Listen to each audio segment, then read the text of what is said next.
వీళ్ళ ఉద్యోగాలు కావాలంటే ఇంటర్నేషనల్ లాంగ్వేజ్ ఇంగ్లీష్ కావాలి, ఇంగ్లీష్ రావాలి.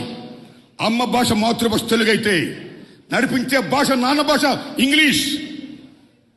మేం పేదవాళ్ళమి. అందరూ రమణ గారి లాగో న్యూటన్ లాగో సర్వేపల్లి రాధాకృష్ణ లాగో ఐక్యూ చాలా గొప్పగా ఉండదు. 90% చాలా మంది చదువుకోవాలి.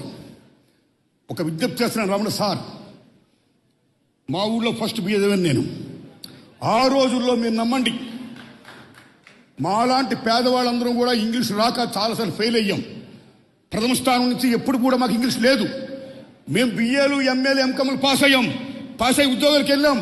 ఉద్యోగాలకు వెళ్ళినప్పుడు ఇంటర్నేషనల్ లింక్ లాంగ్వేజ్ ఇంగ్లీష్లో ఉండడం వల్ల ప్రశ్న పత్రాలు మేమందరం ఫెయిల్ అయ్యాం. మేమేమయ్యాం? గుమస్తాలు అయ్యాం, ప్యూన్లు అయ్యాం, అటెండర్లు అయ్యాం. ఈ దేశ సార్వభౌమతను కాపాడే జవాన్లు అయ్యాం. ఈ దేశ ఇంటర్నేషనల్ సాల్వెంట్ కాపాడే పోలీసులు అయ్యాం. కానీ ఇంగ్లీష్ మీడియం వచ్చిన ఏమయ్యారు? దే బికేమ్ ఐఏఎస్, కలెక్టర్లు అయ్యారు, ఇంజనీర్లు అయ్యారు, డాక్టర్లు అయ్యారు, వాట్ నాట్. చాలా గొప్పలేరు, వెరీ హ్యాపీ.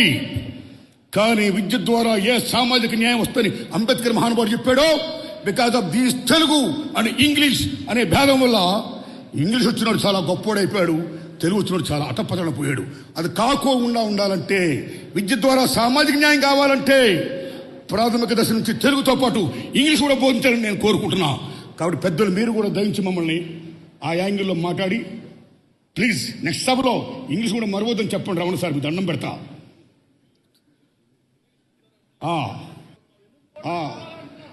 అదే సార్, ప్రాథమిక విద్య తెలుగుతో పాటు ఇంగ్లీష్ కూడా ఉండాలి. This my humble request, please. Anyhow, చాలా ధన్యవాదం. చాలా గొప్ప అవకాశం నాకు ఇచ్చారు. థ్యాంక్స్ రవిశంకర్ గారు, థ్యాంక్స్ ఎ లాట్.